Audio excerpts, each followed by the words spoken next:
आज हम बात करते हैं सविभक्ति रूप की। इससे पहले पिछली कक्षाओं में आप निर्विभक्ति रूप के बारे में पढ़ चुके हो। ये 2 पार्टों में हमने आपको पढ़ाया था। आज तीसरा उसका भाग है जिसमें सविभक्ति रूप के बारे में हम आपको बताएंगे। सविभक्ति रूप से तो आप लोग अच्छी तरीके से परिचित होंगे। सविभक्ति रूप के मतलब होता है जिसमें कोई न कोई कारक लगा हुआ हो। कारक आप लोग जानते हैं, का, की, ने, ना, नी, ने, में, पर, सब कारक होते हैं। तो जिस संज्ञा में कोई न कोई कारक लगा हुआ हो वह सविभक्ति रूप के अंतर्गत आता है। वही आज हम आपको पढ़ाएंगे। तो देखिए, उसमें बहुत सारे नियम नहीं हैं। जैसे कि निर्विभक्ति रूप में बहुत सारे नियम थे, सविभक्ति रूप में बहुत सारे नियम नहीं हैं।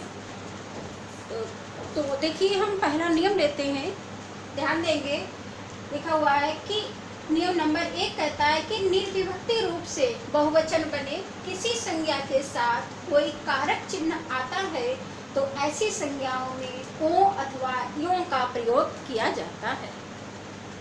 समझ लेंगे इसको एक बार फिर से कि निर्विभक्ति रूप से, निर्विभक्ति रूप में हमने बनाए थे, कल बनाए थे, कुछ परसों बनाए थे। तो निर्विभक्ति रूप एक वचन से बहुवचन बनाने में जो हमारे हैं उनके साथ अगर कोई कारक चिन्ह आता है तो ऐसी संज्ञाओं में ओ लगेगा अथवा यों लगेगा। उदाहरण द्वारा इस चीज को समझ लेते हैं।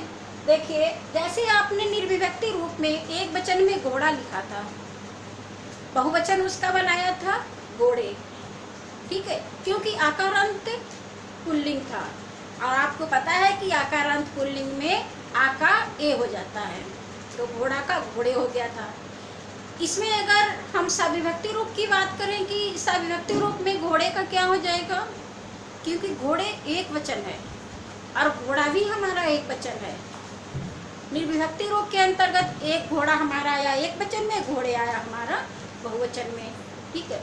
तो इसमें हमारा है सविभक्ति रूप में बहुवचन में क्या हो जाएगा, जब हमारा चिन्ह लग जाएगा तो घोड़ों को हो जाएगा या घोड़ों ने हो जाएगा। तो इस तरीके से जिस वाक्य में जो चिन्ह लगा हुआ हो, जो वहाँ पे उपयुक्त हो, उस चिन्ह को लगाकर हम बहुवचन बनाते हैं। सविभक्ति रूप की बात हुई। दूसरा हम शब्द लेते हैं, जैसे लिखा हुआ है लड़का। लड़का का क्या होता है निर्विभक्ति रूप में बहुवचन में, लड़के, आपने पढ़ा था।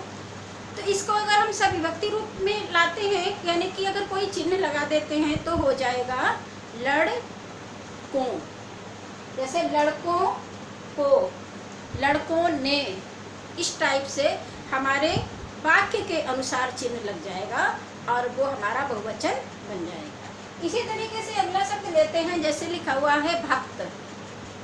भक्त हमारा निर्विभक्ति रूप में है, इसका बहुवचन हमारा भक्त ही रहेगा।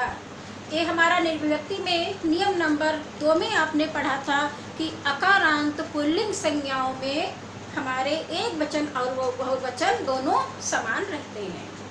तो भक्त का हमारा निर्विभक्ति में एक वचन में भक्त है और हमारा बहुवचन में भी भक्त ही रहेगा।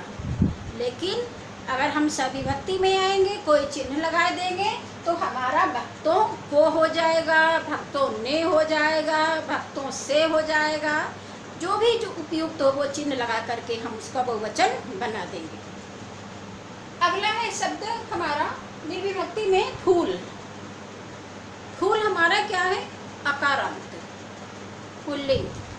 निर्विभक्ति में नियम नंबर 2 में हमने पढ़ा था, वो एक वचन और बहुवचन में बराबर ही रहेगा। यानी कि हमारा निर्विभक्ति में एक वचन में फूल है तो बहुवचन में निर्विभक्ति में भी फूल ही रहेगा। लेकिन अगर हम कोई चिन्ह लगा देंगे तो फूलों हो जाएगा, ठीक है। आगे है हमारा स्त्री। वेरी वेरी इम्पॉर्टेंट शब्द है आपका, अभी हम बताएंगे आपको। स्त्री है, जैसे स्त्री का हमारा निर्विभक्ति रूप में हो जाएगा स्त्रियां। सविभक्ति रूप की बात करें तो स्त्रियां नहीं, इसमें हो जाएगा स्त्रियों। ऊपर हमने आपको बताया था, परिभाषा में लिखा हुआ था कि बहुवचन बनाने के लिए, निर्विभक्ति से सविभक्ति में एक वचन से बहुवचन बनाने के लिए ओ या यों का प्रयोग करते हैं। अब आपको ये बात बतानी है, समझनी भी है आपको कि हमें ओ का प्रयोग कब करना है और यों का प्रयोग कब करना है।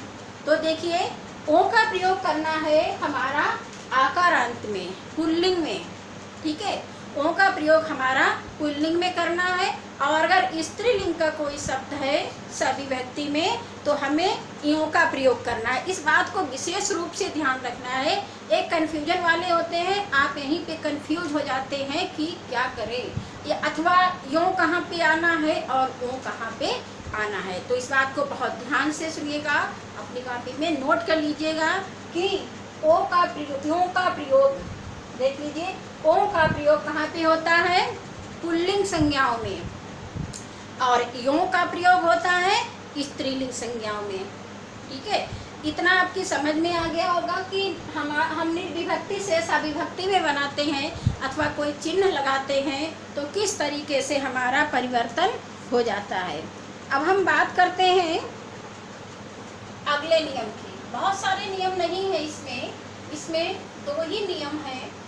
उन 2 नियमों को देख लेते हैं, और कुछ ऐसे शब्द हैं जो हमारे सविभक्ति रूप के अंतर्गत आएंगे। देखिए, हमारा नियम नंबर 2,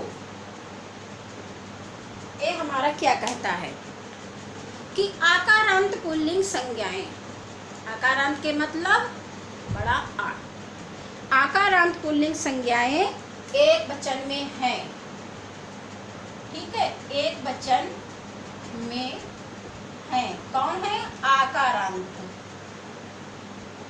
आकारांत संज्ञाएं एक वचन में है हमारी आकारांत संज्ञाएं, और उनके साथ कोई कारक चिन्ह आया है, ठीक है, तो आ की जगह पर ए का प्रयोग हो जाएगा, ठीक है।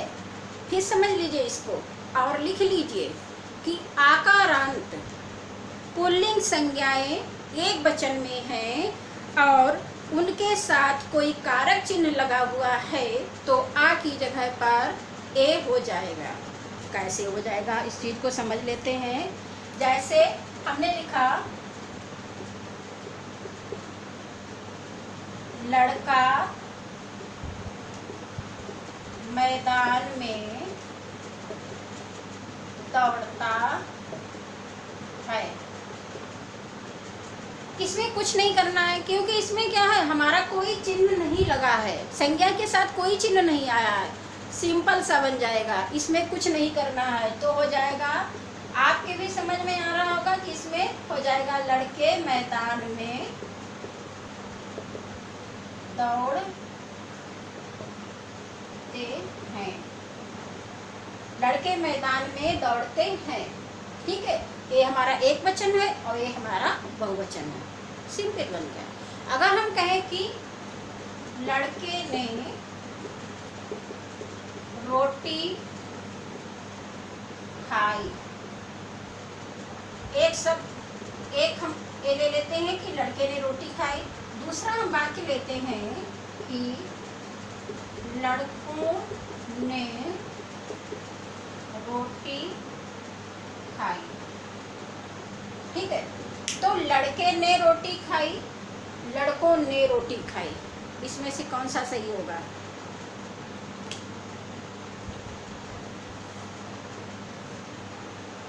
ठीक है, लड़के ने रोटी खाई या लड़का ने रोटी खाई। तो देखिए लड़का ने रोटी खाई, ये हमारा क्या हो जाएगा? गलत हो जाएगा, ठीक है, ये नहीं होगा। लड़के ने रोटी खाई क्योंकि एक इसमें क्या है, ये हमारा चिन्ह लगा हुआ है। जब लड़के संज्ञा के साथ, लड़के के साथ हमारा कोई चिन्ह लग गया है तो क्या हो गया, हमारा लड़का के साथ चिन्ह लगा दिया तो हो गया ने, लड़के लड़के हो गया ना। तो लड़के ने रोटी खाई ये सही होगा, लड़का ने रोटी खाई नहीं होगा क्योंकि ये हमारा अगर चिन्ह लग गया है तो ये हटा करके क्या हो जाएगा, लड़के, ठीक है। तो इतनी और भी ऐसे इस टाइप के शब्द होते हैं, जैसे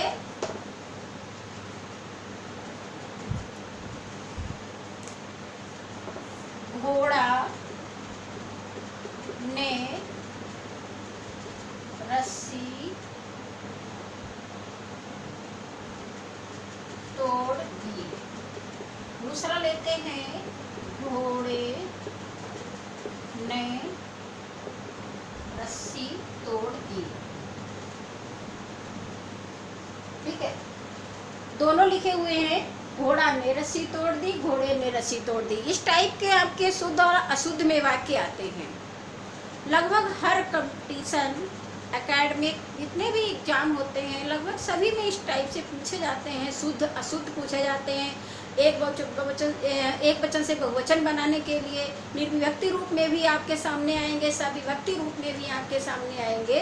तो आप कहीं पे गलती ना करो। घोड़ा ने रस्सी तोड़ दी, ये हमारा गलत होगा, क्योंकि घोड़ा के साथ में क्या लगा हुआ है, चिन्ह लगा हुआ है। जब हमारा चिन्ह लग जाता है तो वो हमारा क्या, आ से ए में परिवर्तित हो जाता है। जैसे घोड़े हो गया, यहाँ पे घोड़े ने रस्सी तोड़ दी।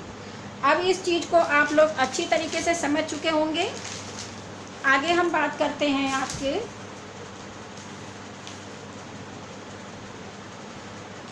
देखिए, यहाँ तक हमारे नियम जो थे, नियम हमारे दो ही थे सविभक्ति के रूप के अंतर्गत।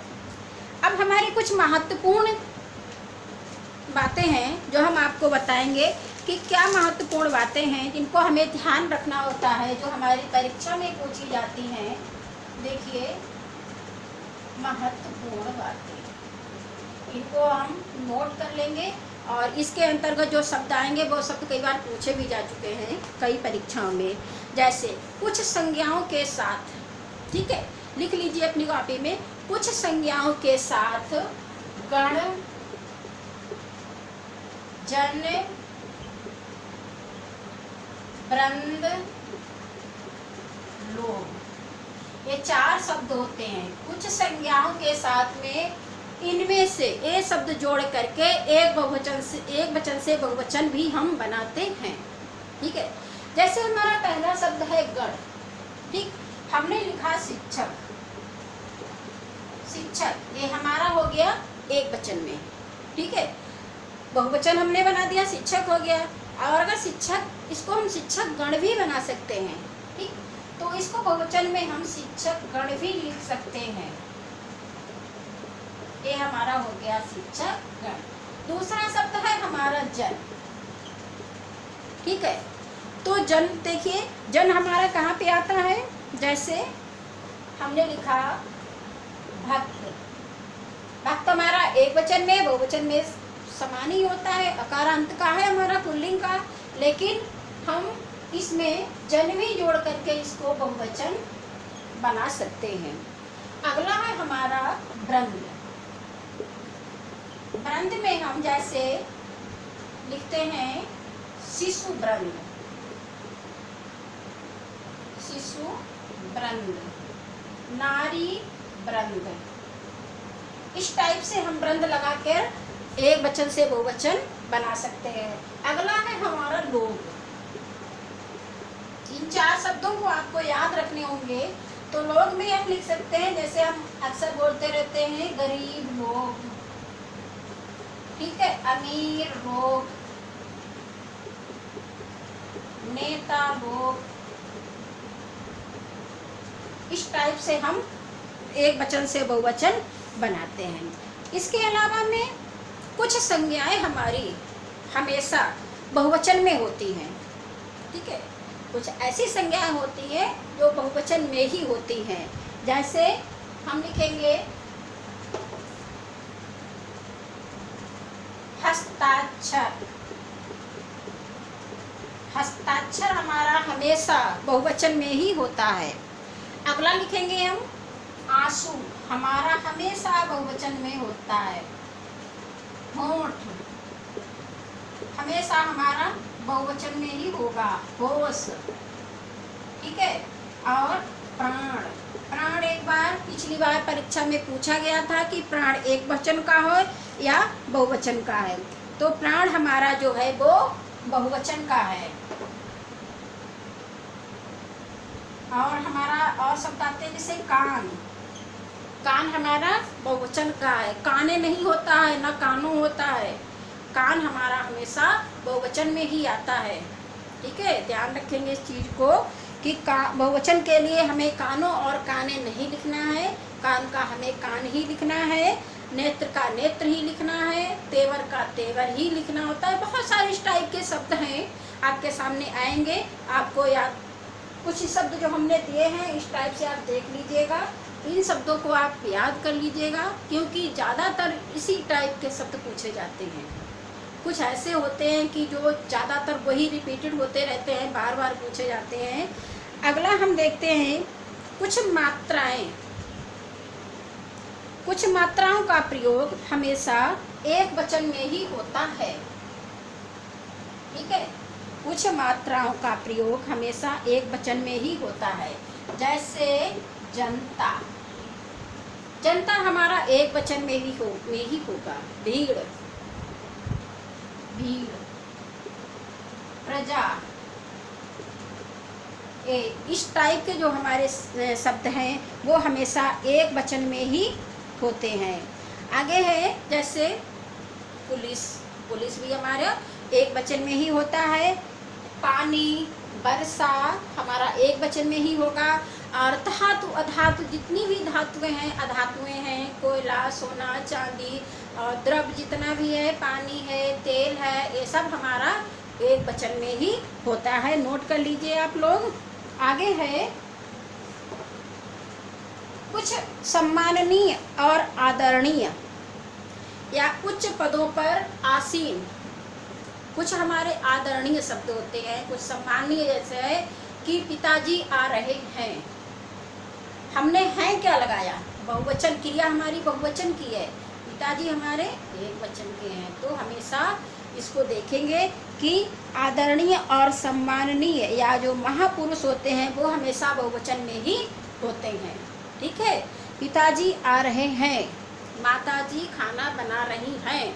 माताजी खाना बना रही है नहीं होता है, माताजी खाना बना रही हैं। है हमारा किसका है, बहुवचन का है, क्योंकि माताजी हमारी क्या है, सम्माननीय है, ठीक है।